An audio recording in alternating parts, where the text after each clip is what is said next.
اعوذ باللہ من الشیطان الرجیم بسم اللہ الرحمن الرحیم نحمده ونصلی علی رسوله الکریم اما بعد فاعوذ باللہ من الشیطان الرجیم بسم اللہ الرحمن الرحیم۔ علماء کرام ہمارے لیے ایک بہت بڑا توشہ ہے۔ امام غزالی رحمہ اللہ اپنی کتاب مکاشفۃ القلوب کے اندر لکھتے ہیں کہ اللہ تعالیٰ دنیا تو ہر ایک کو اس کے نصیب کے بقدر دے دیتے ہیں، لیکن اللہ تعالیٰ علم اس کو دیتا ہے کہ جس کو اللہ تعالیٰ پسند کرتا ہے۔ تو علم کا مل جانا اور علماء کا ہمارے درمیان میں ہونا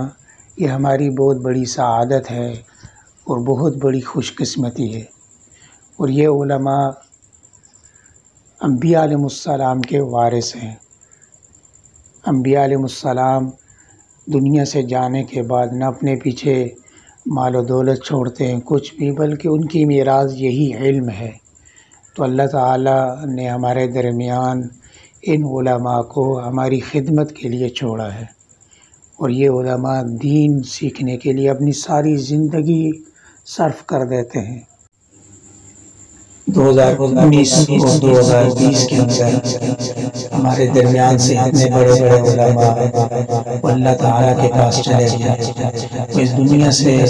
ہم سے روپوش ہو گئے اور شاید قیامت تک ان کی کمی پوری نہ ہو سکے۔ تو ان علماء کی قدر وہی جان سکتا ہے جن کو علم کے ساتھ محبت ہو۔ اب ایک موچی کے پاس جا کر ہیرے کی قدر کوئی جان نہیں سکتا ہے، ایسے ہی ان علماء کی قدر بھی ان والوں ہی کے پاس ہوگی۔ تو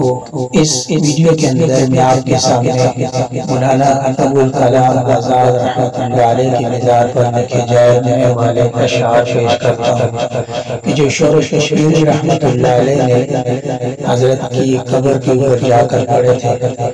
اور بعد میں ان کی قبر کے اوپر انہی اشعار کو لکھ دیا گیا۔ تو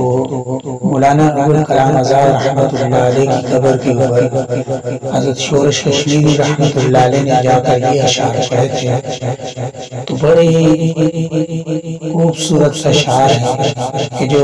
اس دور کے علماء کی نقاسی بھی کرتے ہیں اور ان کی یاد بھی دلاتے ہیں۔ تو چنانچہ ابوالکلام آزاد رحمۃ اللہ علیہ کی قبر کے اوپر جا کر شورش کشمیری رحمۃ اللہ علیہ کیا کہتے ہیں؟ عجب قیامت کا حادثہ ہے، اشک ہے آسکی نہیں ہے، زمین کی رونق چلی گئی ہے، افق پہ مارے نبی نہیں ہے، تیری جدائی میں مرنے والے وہ کون ہے جو حزین نہیں ہے، مگر تیری مرگ ناگہاں کا مجھے ابھی تک یقین نہیں ہے، اگرچہ حالات کا سفینہ اسیر گلزار ہو چکا ہے، اگرچہ منگار کے تھپیڑوں سے قافلہ ہوش کھو چکا ہے، اگرچہ قدرت کا ایک شاہکار آخری نیند سو چکا ہے، اگرچہ قدرت کا ایک شاہکار آخری نیند سو چکا ہے، مگر تیری مرگ ناگہاں کا مجھے ابھی تک یقین نہیں ہے، کئی دماغوں کا ایک انسان میں سوچتا ہوں کہاں گیا ہے، کئی دماغوں کا ایک انسان میں سوچتا ہوں کہاں گیا ہے، قلم کی عظمت کو چڑھ گئی ہے، زبان سے زور بیان گیا ہے، اتر گئے منزلوں کے چہرے، اتر گئے منزلوں کے چہرے، ابھی کیا کیا کارواں گیا ہے، مگر تیری مرگ ناگہاں کا مجھے ابھی تک یقین نہیں ہے، مجھے یقین ہے کنارے جمنا سے پھر کوئی سلسلہ اٹھے گا، یہ زمانے کے یادگاروں سے ایک نیا ولولہ اٹھے گا، جہاں جہاں فنا ہوئے ہیں وہاں وہاں قافلہ اٹھے گا، مگر تیری مرگ ناگہاں کا مجھے ابھی تک یقین نہیں ہے، ہماری مٹی نئے زمانے کے معبدوں میں آذان دے گی، ہمارے پرچم کی سربلندی کو یہ زمین آسمان دے گی، ہمارے اجسام پر جو بیتی ہے خاک دہلی نشان دے گی، مگر تیری مرگ ناگہاں کا مجھے ابھی تک یقین نہیں ہے، کہ کون اٹھا کے دیر کعبہ شکست دل خستگان پہنچے، جھکا کے اپنے دلوں کے پرچم خواص پہنچے عوام پہنچے، تیری لاحت پر خدا کی رحمت،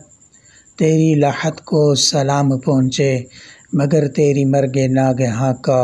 مجھے ابھی تک یقین نہیں ہے۔ آخر میں ہماری اللہ تعالیٰ سے یہ دعا ہے،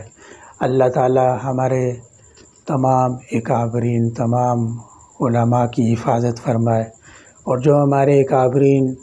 ہمارا ساتھ چھوڑ کر وہ آخرت کی طرف گامزن ہو گئے، چلے گئے، اللہ تعالیٰ ان کے درجات بلند فرمائے اور آنے والی تمام منزلیں ان کے لیے آسان فرمائے، اور اللہ تعالیٰ ان کا نعم البدل ہمیں عطا فرمائے، اور ہمیں بھی ان ہی اکابرین کے نقش قدم پر چل کر اپنی آخرت سنوارنے کی اللہ تعالیٰ میں توفیق عطا فرمائے۔ وَأَقُولُ قَوْلِي هَذَا وَالْحَمْدُ لِلَّهِ رَبِّ الْعَالَمِينَ۔